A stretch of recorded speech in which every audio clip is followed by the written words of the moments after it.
Hello viewers, welcome to second part of our video on HEPA filter integrity testing. In first part, we see introduction to HEPA filter leak testing instruments. In second part, we will be covering each instrument, its different parts, working of the instrument, and practically we will be running the instrument for your knowledge.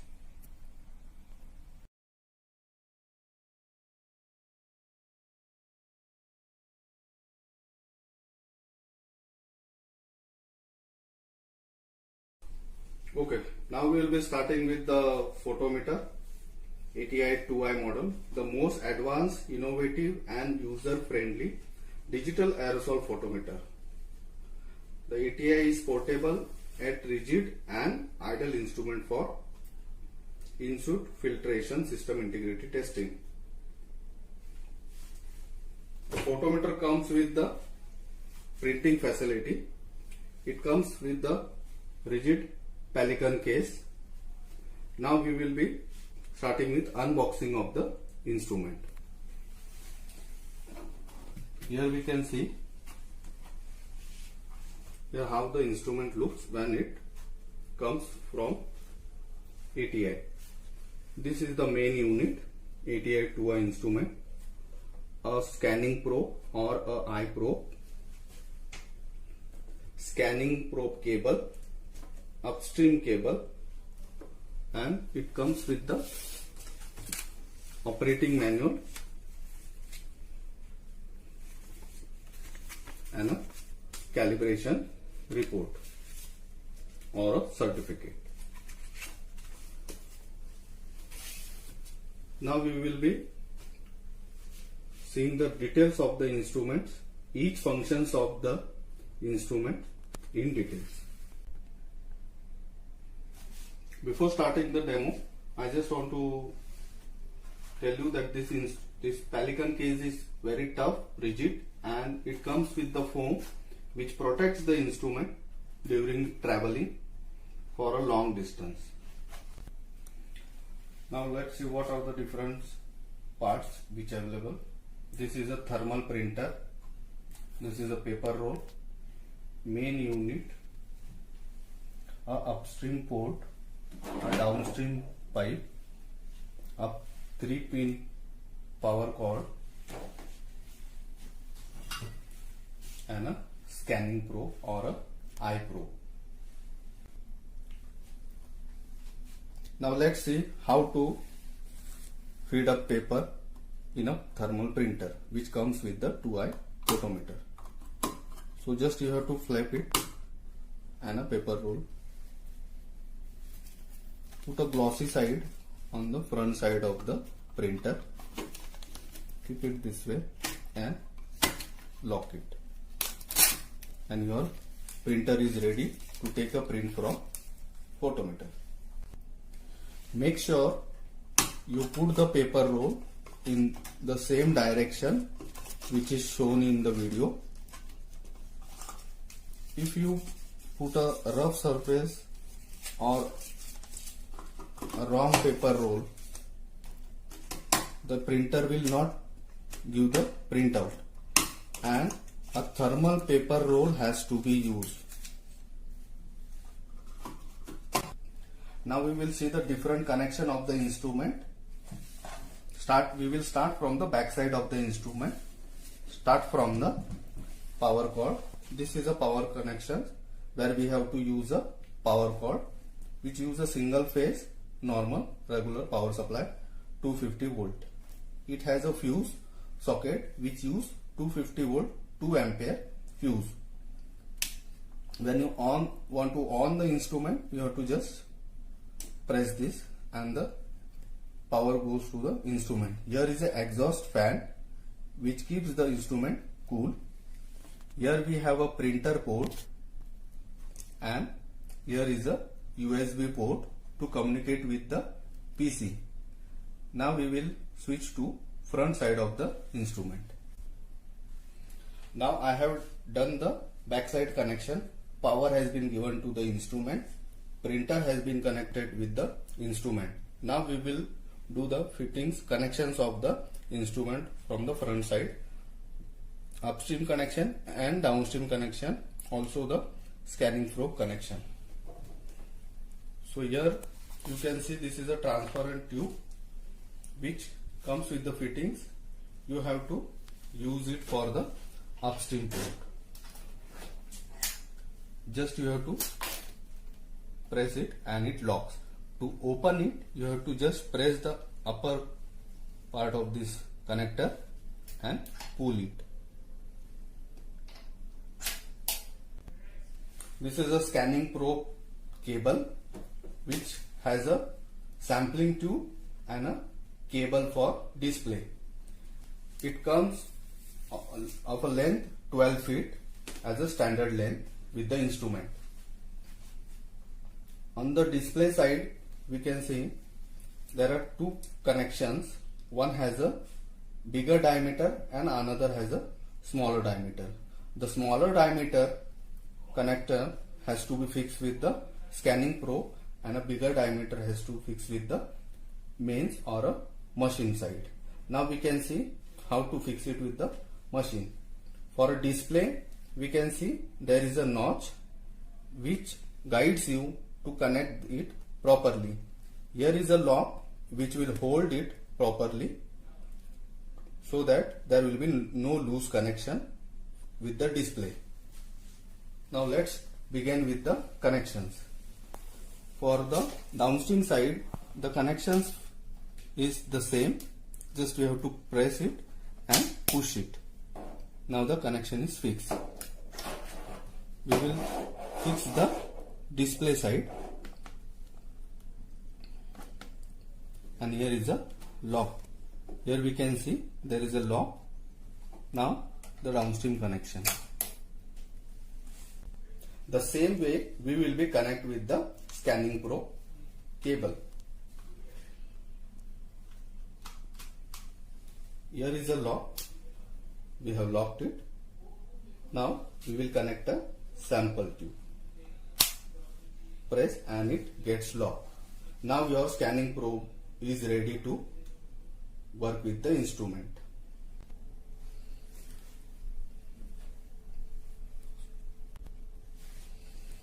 Here are the three keys for upstream, downstream and clear. It has a membrane push keys. When you push it, the solenoid valve inside the instrument will get activated and the particular port gets on. Here there are navigation keys up, down, left and right. These two keys are used when you are using the instrument with printer. This is the main power on instrument. The scanning probe has the same controls key, same as the front panel of the instrument. You can control the instrument from the scanning probe itself. The most useful features of this instrument is that a technician does not have to get down from a step ladder while testing a ceiling terminal HEPA filters, as all controls are on a scanning probe itself. Let's now start the instrument. To start the instrument, we have to press the power key.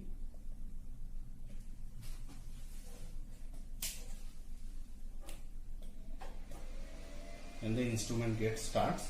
It will initialize first.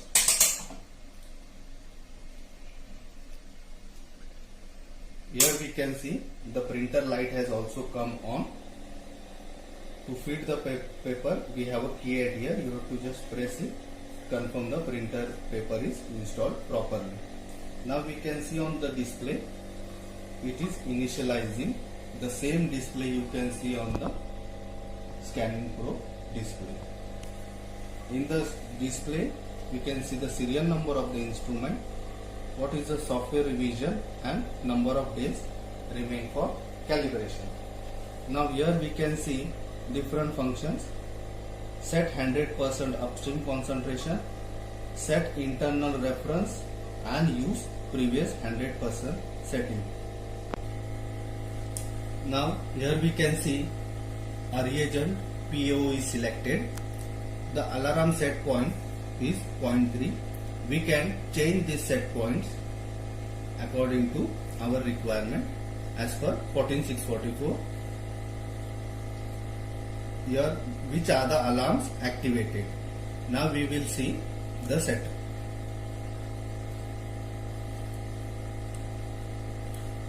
When I select the particular function, it turns blue. To select that function, I have to press enter. Here we can see different reagents. Total 8 reagents are stored in the memory of the instrument. You can select the reagents as per your requirement. Mainly the PAO is used in the pharmaceutical instruments. To select the reagents, we have to scroll on it and press enter. The round circle gets activated, shows the particular reagents has been selected. The same comes here. Now we have to drop down and select save and press enter. Now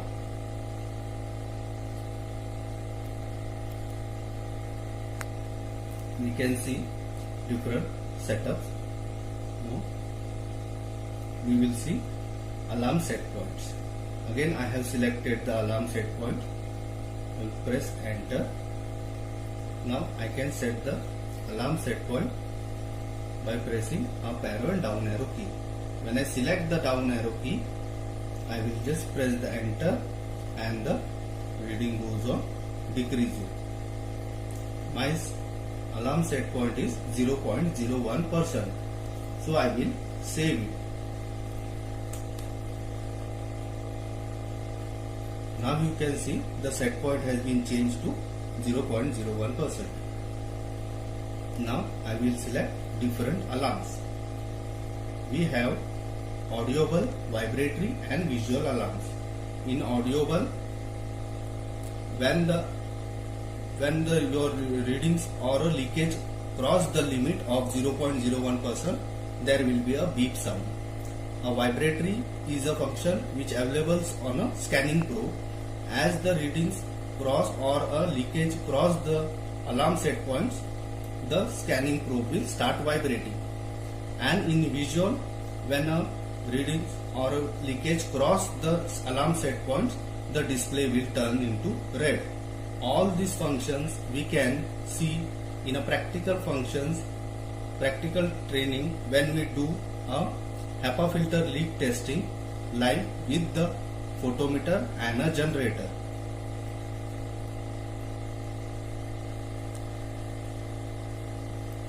Now we will go to setup.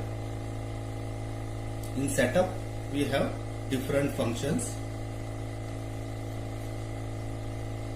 and here we have a main menu where we have a set 100% upstream concentration. To do the actual upstream concentration, we have to select this and press enter. When we press the enter, it will guide you to do the upstream concentration. The live demo of this function we will see during our training of the photometer and a generator.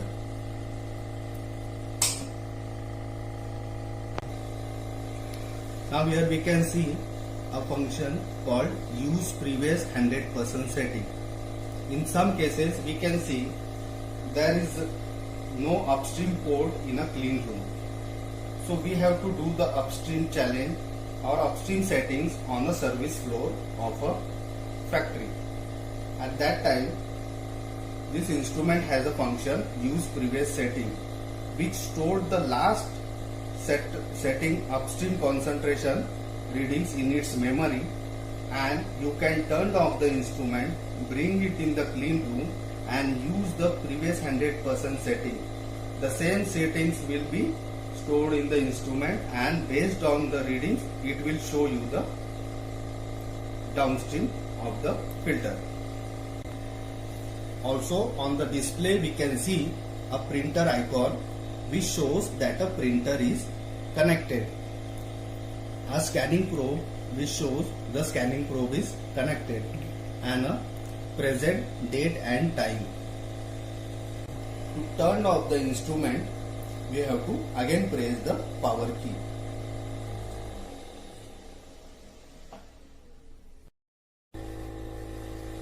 Now we will see how to connect the printer and operate the printer with 2i photometer.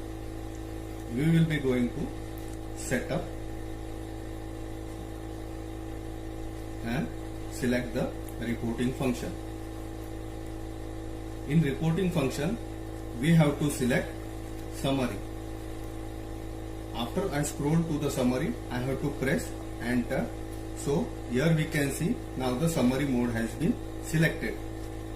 Now I will save the settings.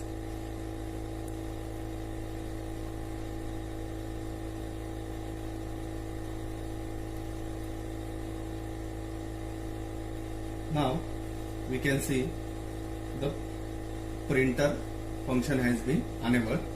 So now let's see how the printout comes. For a trial, I will use set internal reference.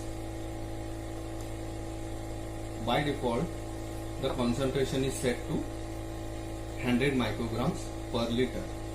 So I will press proceed. As I select the internal reference, automatically the downstream has been on. To check how these printer keys are operating, I will switch over to clear mode. So here you can see on the display it shows 0.000%. So now let's see how the keys are operated. When I press this key, a print will start and you have to start the scanning. So here you can see the downstream port is activated, and after you complete one lapse of your scanning to the filter, you have to press a pause. Then again for a second lapse, I will again press this button. After I complete my second lapse, I have to again press a pause. So number of laps, after I complete number of laps and complete the filter, to finish the print, I have to use this button. Now your printing is complete. So in the print, you can see there is a operator name, then serial number of the instrument, details of the instrument. Also you have an option to put filter ID in it, and it shows whether the set alarm has been exceeded or not. If the alarm exceeds, the print shows yes, and also it shows start time and end time of your scanning.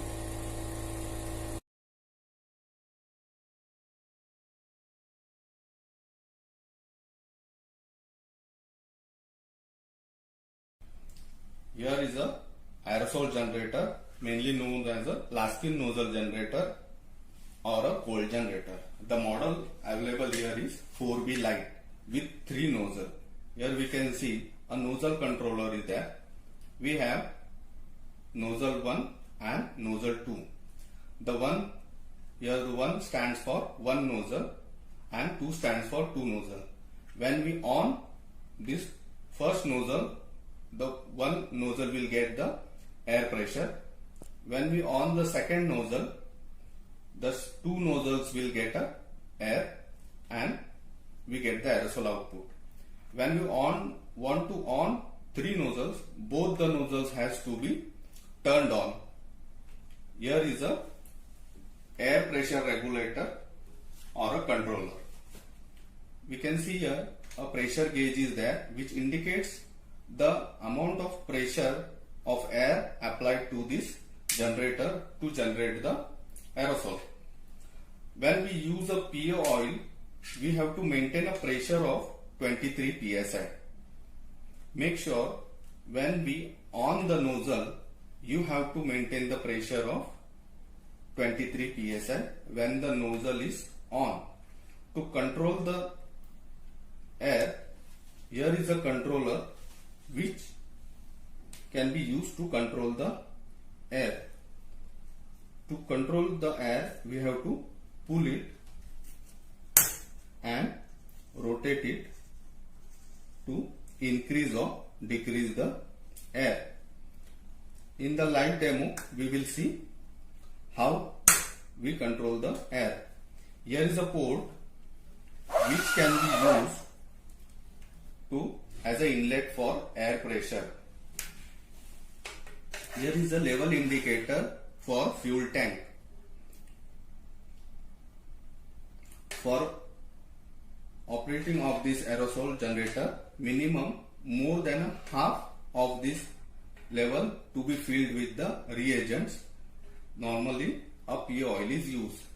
Here we have a tank inlet in which a reagent can be poured. To pour or fill a tank with your reagents, you have to open this knob and pour a reagent through this port. Make sure after you completely filling the tank, fix the knob properly so that there should be no leakage of air in this. Back side of the instrument, we have a output port.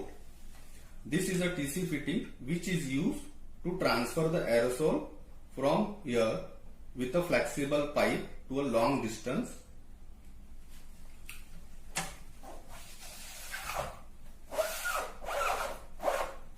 Now we will connect a pressurized air connection here and see how the aerosol generator practically works. So let's connect the pressurized air tube to this port. So when I connect the tube, here you can see a indication which shows the air pressure of near about 60 psi. Now to control this, I just pull this and rotate it in an anti-clockwise to reduce the pressure, and to increase the pressure I will rotate it clockwise. When I reaches to a proper pressure, I will press it and lock it so that there will be no changes in the pressure. To start the generator, I just want to make this nozzle on. So let's see the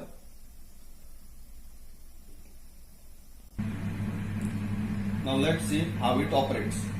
So I will turn on the nozzle 1.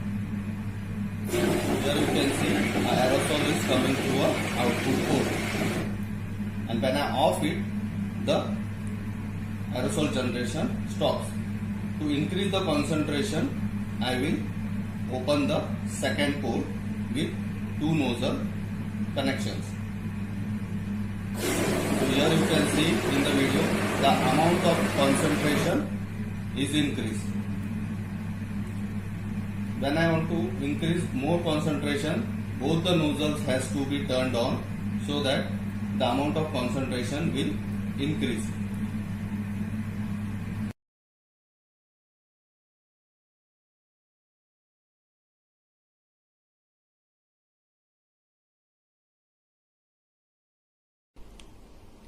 Now we will start with the thermal generator model 5D.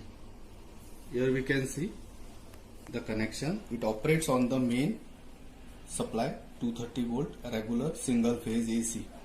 It has a air flow fuse socket which uses a 240 volt 5 ampere fuse. To turn it on, we have to press this button.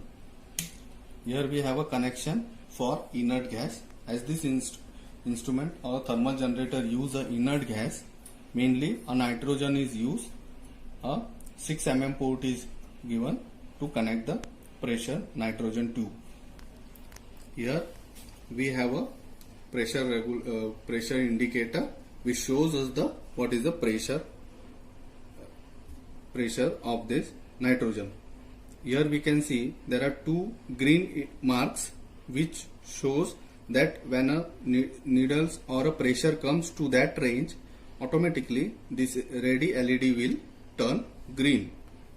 This is an aerosol switch. When you turn on this switch, the aerosol will start generate from the output port of this generator.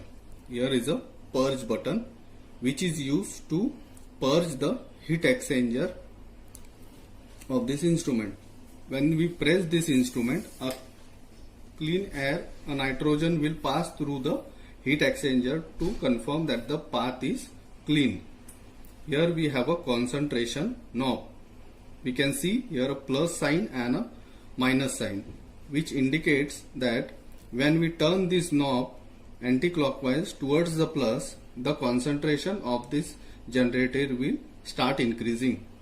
When we turn this knob towards the minus sign, the concentration will decrease accordingly. Here is a fuel tank. Here we can see a fuel indicator is there, in which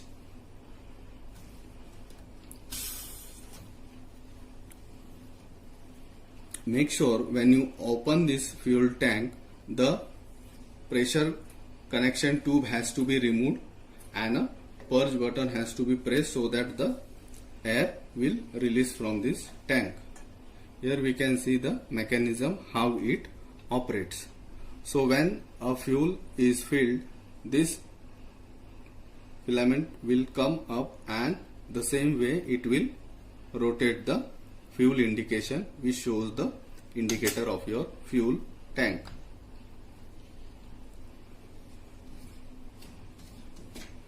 Properly fix it and you can hear a sound when it is properly fixed,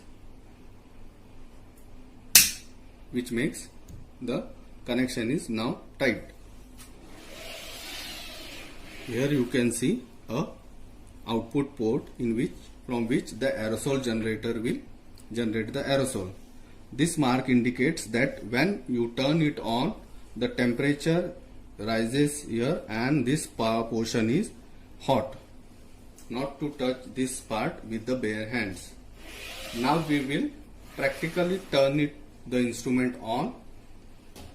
So I will connect a power to this instrument and I will turn on the machine.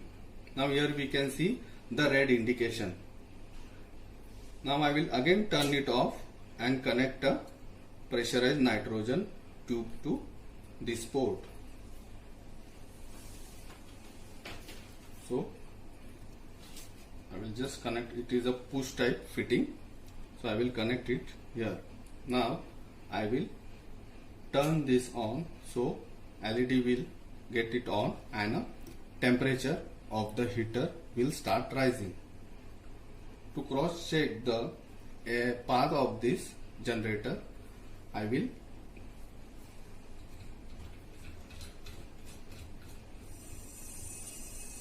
press this push button to check the air is coming through this. Now as we can see here on the indicator, as we can see on this indicator, the green marks are there. When a pressure reaches to that indicator, the red LED will turn to green. So I will increase the pressure.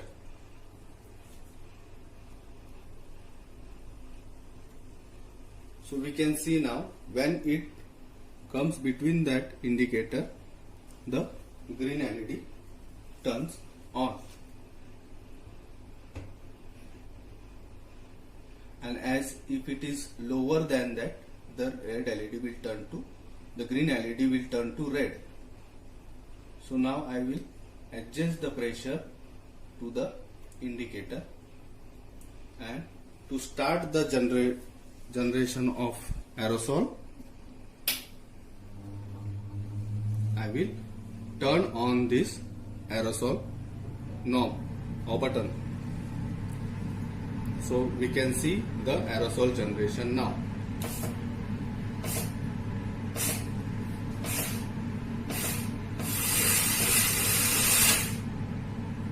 Here we can see as I turn on the aerosol button, the aerosol start generation, and when I turn it off, the aerosol get stopped. Now I will press the purge button to clean the path after my work is finished.